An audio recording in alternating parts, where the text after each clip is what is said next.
नमस्कार, YouTube channel N in your study में आपका स्वागत है। अगर आपने इस चैनल को सब्सक्राइब नहीं किया है, पहले इसको सब्सक्राइब कर लीजिए ताकि जब भी हम कोई नया वीडियो अपलोड करें उसका नोटिफिकेशन आपको समय समय पर मिलता रहे।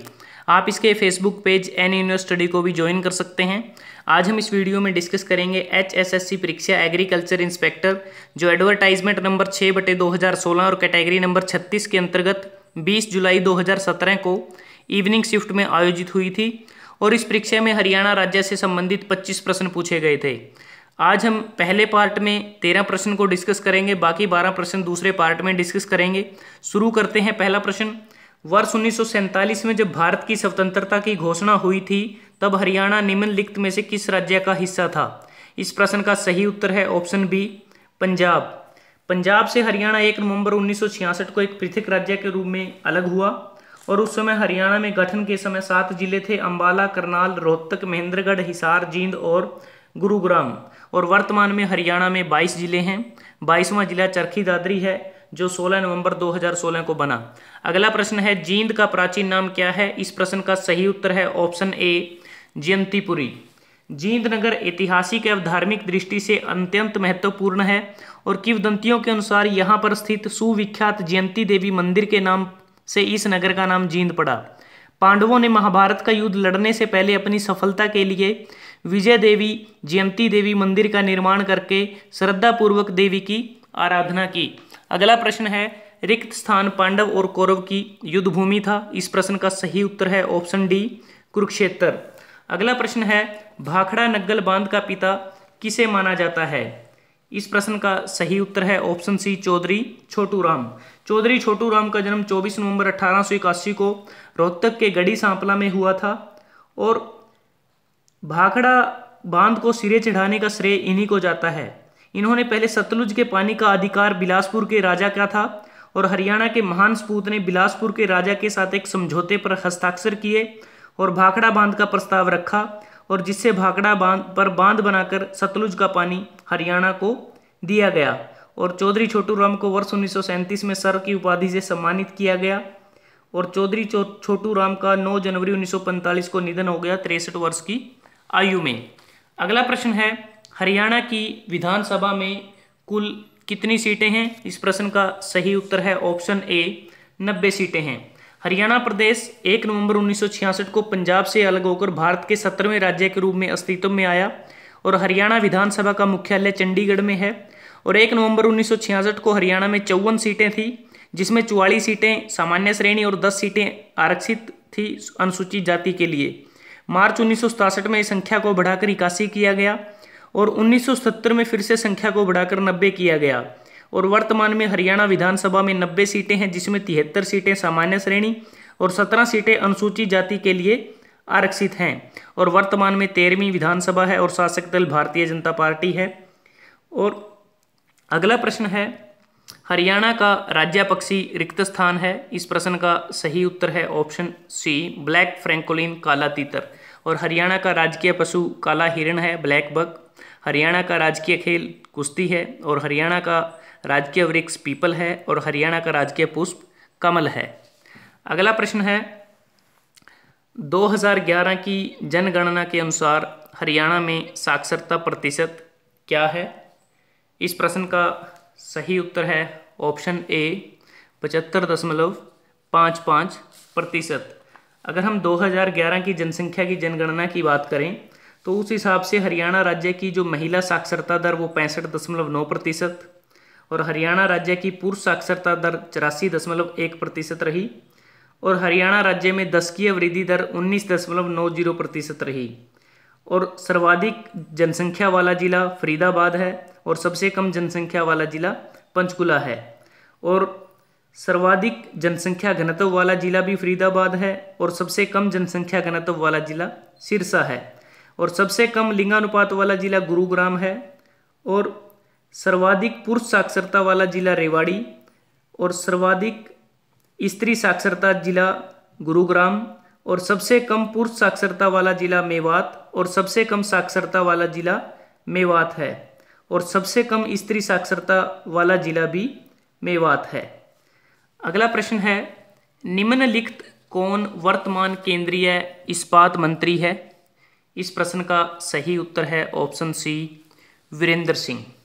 वीरेंद्र सिंह हरियाणा राज्य में राज्यसभा सांसद हैं बीजेपी पार्टी की तरफ से और जींद जिले से संबंध रखते हैं और 29 अगस्त 2014 को इन्होंने बीजेपी पार्टी को ज्वाइन किया था और इससे पहले 42 वर्षों तक कांग्रेस पार्टी से जुड़े रहे और ये एक सीनियर लीडर हैं और चौधरी छोटू राम के पोते हैं। इनकी पत्नी प्रेमलता उचाना कलां विधानसभा क्षेत्र से बीजेपी पार्टी की तरफ से वर्तमान में विधायक हैं। 5 जुलाई 2016 से ये भारतीय सरकार में केंद्रीय इस्पात मंत्री हैं। इससे पहले 9 नवंबर 2014 से 5 जुलाई 2016 तक केंद्र सरकार में ग्रामीण विकास पंचायती राज पेयजल मंत्री भी रहे हैं। अगला प्रश्न है, निम्नलिखित कौन सा कवि हरियाणा का शेक्सपियर कहलाता है? इस प्रश्न का सही उत्तर है ऑप्शन ए, लक्ष्मीचंद।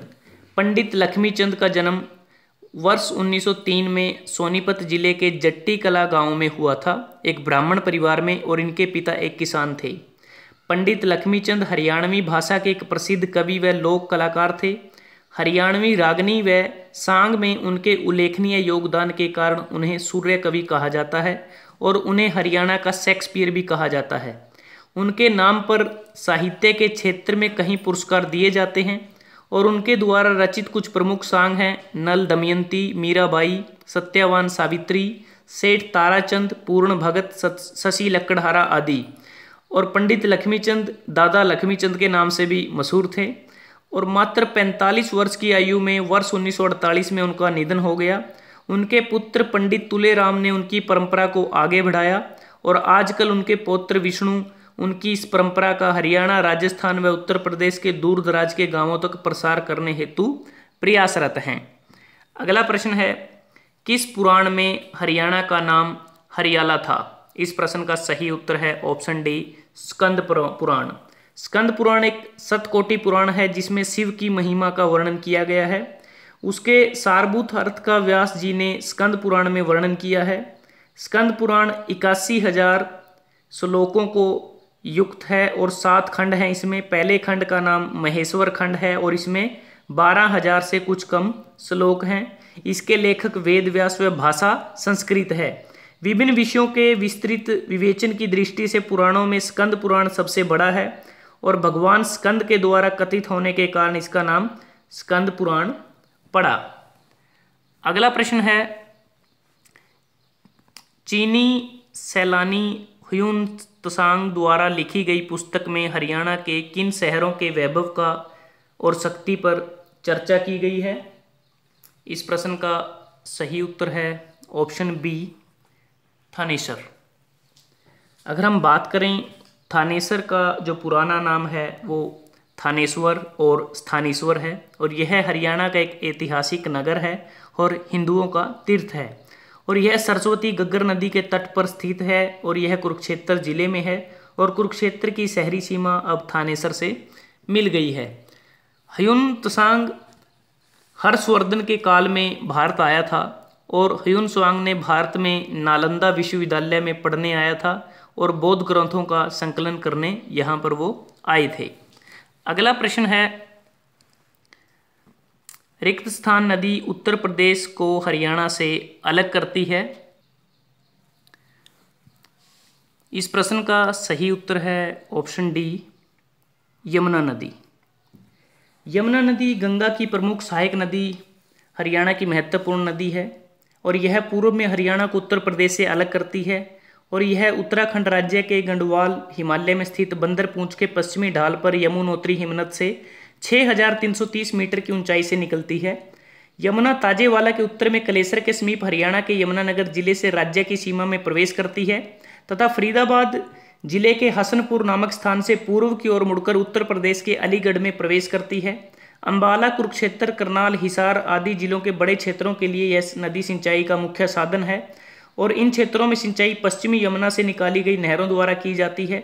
यमुना हरियाणा और उत्तर प्रदेश के सीमावर्ती क्षेत्र में 320 किलोमीटर की लंबी सीमा रेखा बनाती है। अगला प्रश्न है, हरियाणा के कितने जिलों को एनसीआर क्षेत्र में माना जाता है? इस प्रश्न का सही उत्तर है ऑप्शन सी, 13 जिले। वर्ष 1985 में बने कानून के तहत राष्ट्रीय राजधानी क्षेत्र एनसीआर की स्थापना की गई थी। दिल्ली के आसपास के इलाकों में जमीन के इस्तेमाल पर नियंत्रण करना और इंफ्रास्ट्रक्चर डेवलपमेंट करना इसका मेन मकसद था। हरियाणा, उत्तर प्रदेश, राजस्थान के कुल 22 जिलों को राष्ट्रीय राजधानी क्षेत्र एनसीआर में शामिल किया जा चुका है, जिसमें हरियाणा राज्य के 13 जिले, उत्तर प्रदेश के 7 जिले और राजस्थान के 2 जिले शामिल हैं। हरियाणा राज्य के 13 जिले इस प्रकार हैं: झज्जर, पलवल, सोनीपत, गुरुग्राम, पानीपत, रोहतक, मेवात, रेवाड़ी, भिवानी, महेंद्रगढ़, फरीदाबाद, करनाल और जींद। और हरियाणा राज्य का 57% क्षेत्र एनसीआर में आता है। दोस्तों, अगर आपको ये वीडियो अच्छा लगा, आप इसको लाइक कर सकते हैं, शेयर कर सकते हैं अपने दोस्तों के साथ, स्टूडेंट्स के साथ। और एन यूनिवर्स स्टडी को सब्सक्राइब करना ना भूलें, क्योंकि आपके सब्सक्रिप्शन से ही हमें मोटिवेशन और एनकरेजमेंट मिलता है, और जिससे हम अपने काम को बेहतर तरीके से करने की कोशिश करते हैं। जल्द ही हाजिर होते हैं पार्ट 2 लेकर। तब तक के लिए धन्यवाद। आपका दिन शुभ रहे।